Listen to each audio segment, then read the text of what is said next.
I want to talk about two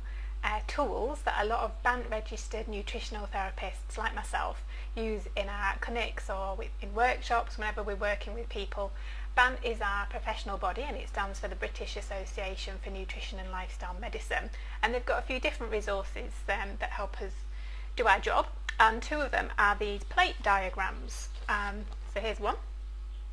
see that one, and here's the other. So they look quite similar, but I'm going to talk through them.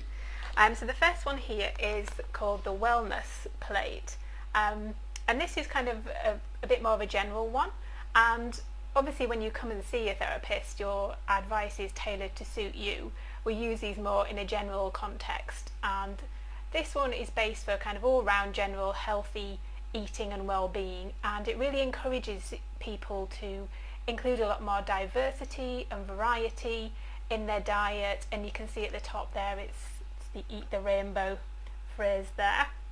7 a day. So this is based around 5 veg and 2 servings of fruit. So looking at the plate you can see that it's divided up into quarters. So we've got a quarter here for root veg and whole grains, quarter here for protein,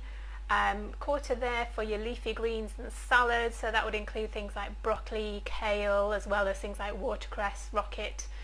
celery, tomatoes, that kind of thing, and the final quarter there for other vegetables, so that includes things like cauliflower, courgettes, onions, peppers, and then we've got a little circle there added on for fruit. So then it's the basic recommendations there around eating between 1 to 3 servings of fruit, so an average of 2 plus your 5 vegetables. The protein is interesting because on some plate diagrams that you get,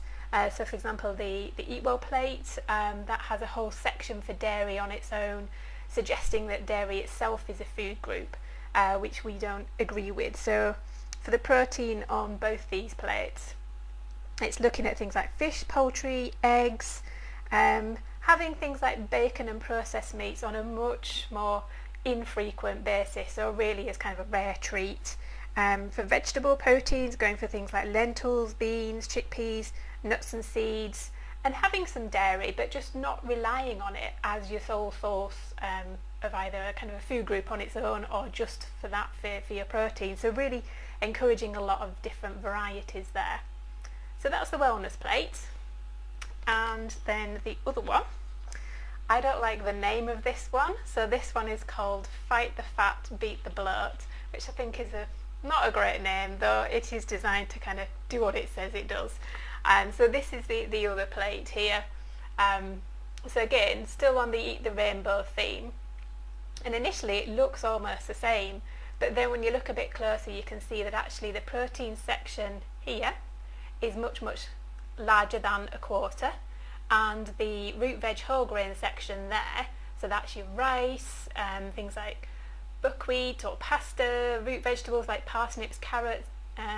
things like that, sweet potatoes, that's much smaller, so that's less than a quarter. So on the other plate these are equal quarters, and on this one the protein is much larger and your root veg and whole grains are much smaller. So you've still got all your leafy greens and salads there and your different other vegetables there. Fruit is also reduced on this one, so when you're looking at weight balance, for example, trying not to constantly snack on fruit or include a lot of fruit at the expense of vegetables. So the general guideline for this plate is 6 veg and 1 fruit, so slightly different to the 5 plus 2 on the other plate there as well. So both of them are really emphasising variety and diversity, because that's what we all need a lot more of, especially to help support our healthy gut bacteria. One of the things that people often say is that it is hard when you're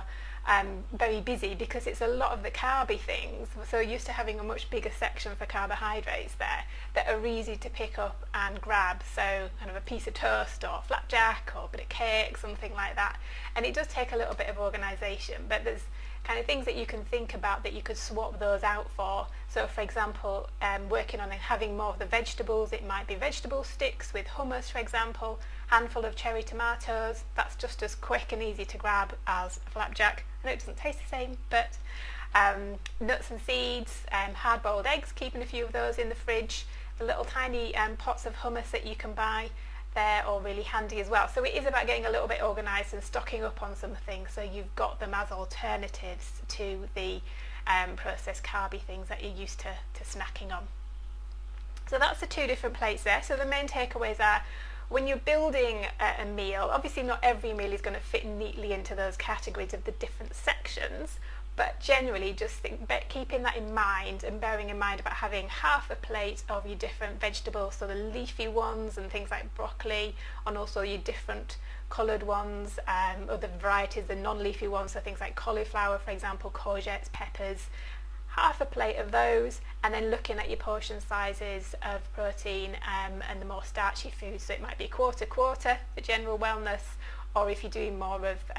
the weight balance or trying to deal with bloating, for example, you might have slightly less of the carby things and slightly more of the protein there. Okay, thanks for watching.